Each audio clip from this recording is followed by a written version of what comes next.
Hello hello सभी प्यारे दोस्तों को नमस्कार। एरोमा केमिस्ट्री क्लासेस पर आपका बहुत बहुत स्वागत और अभिनंदन। दोस्तों, हम लोग आज बात करने जा रहे हैं आपसे एक बहुत ही इंपॉर्टेंट टॉपिक जिसका नाम है रेडियो एक्टिव इक्विलिब्रियम।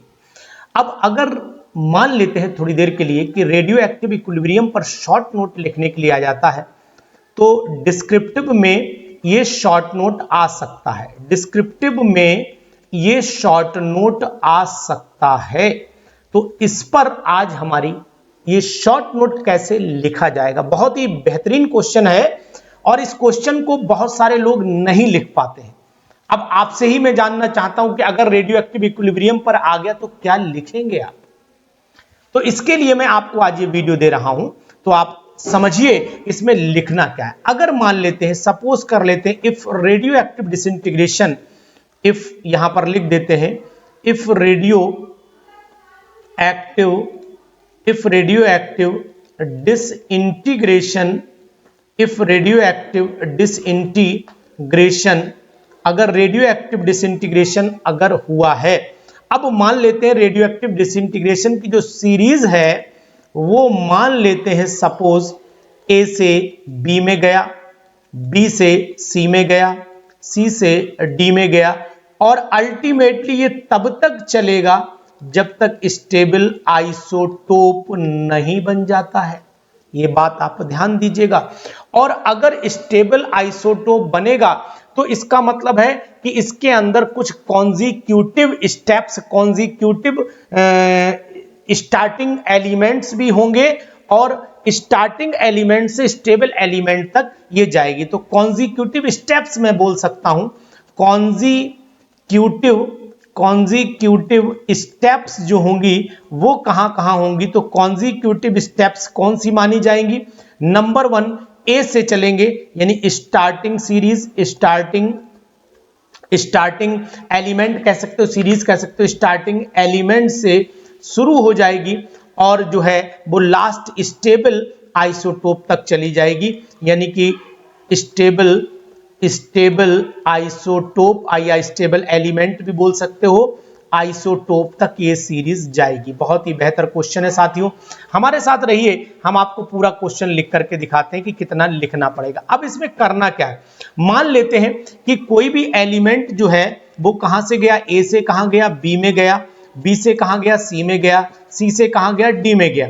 तो इसका मतलब हुआ कि इनका जो नंबर ऑफ डिसइंटीग्रेशंस है, यानी कि अगर हम कहें कि rate of disintegration, number of disintegration की बात करें, और दूसरी चीज हम आपको यह भी बताने की कोशिश करेंगे डिसइंटीग्रेशन जो होता है वो इक्वल किसके बराबर होगा।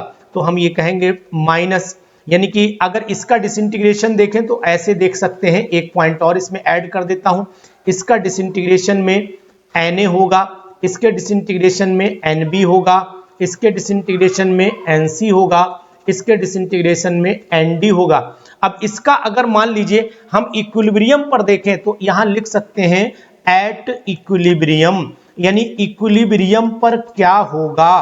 तो इक्विलिब्रियम पर कंडीशन आ जाएगी माइनस DNA अपॉन में क्या आ जाएगा, dt हो जाएगा। ठीक है, इसी तरीके से ये बराबर किसके है, माइनस dNb अपॉन dt के बराबर हो जाएगी। इसी तरीके से ये किसके बराबर हो जाएगा, माइनस के dNc अपॉन dt के बराबर हो जाएगी। इसी तरीके से माइनस d अपॉन क्या हो जाएगा, dNd अपॉन dt के बराबर हो जाएगा। तो यहाँ पर d और Nd अपॉन dt के बराबर हो जाएगा, इस बात का ध्यान दीजिएगा।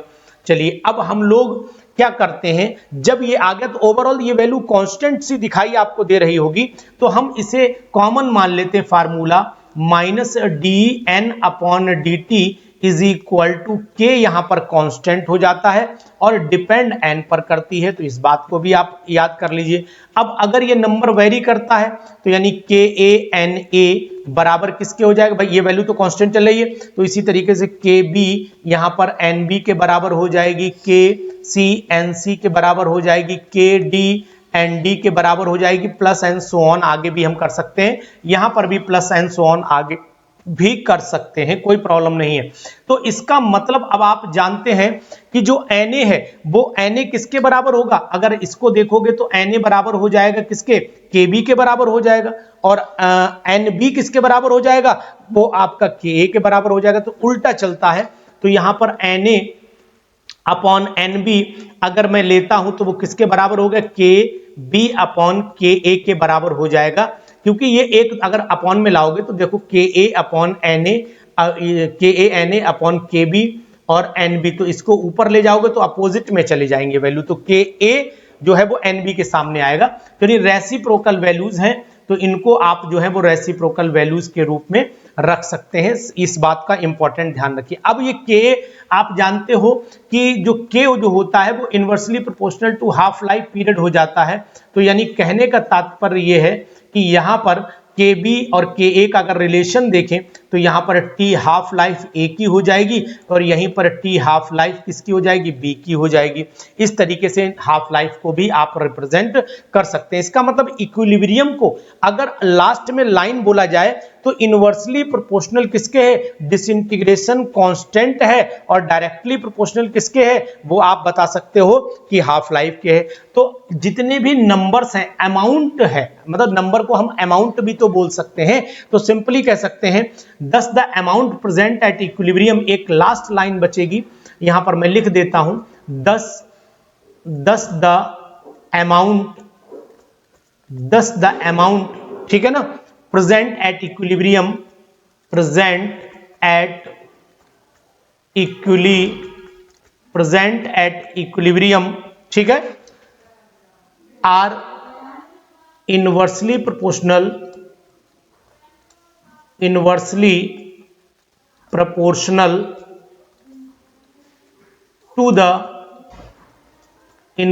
Proportional to the disintegration constant, देखो दिख रहा होगा डिसइंटीग्रेशन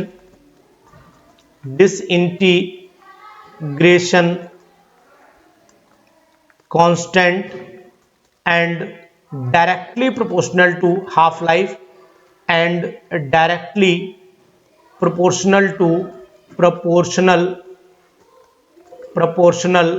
टू हाफ लाइफ। यानी कि अगर ये क्वेश्चन आया तो आपको ये लिखना पड़ेगा। इसकी पीडीएफ मैं टेलीग्राम ग्रुप में डाल दूंगा और आप इस वीडियो को अच्छे से देखिए। यहां पर हम आपको बताने की कोशिश करेंगे कि रेडियो एक्टिव इक्विलिब्रियम कैसे लिखा जाता है। तो रेडियो एक्टिव इक्विलिब्रियम पर शॉर्ट नोट आ सकता है, संभावित है, इसीलिए मैंने इस पर आपको एक लिखने का मेथड, क्या लिखना है और कितना लिखना है, ये दोनों बातें यहां पर रिप्रेजेंट कर दी। Thank you.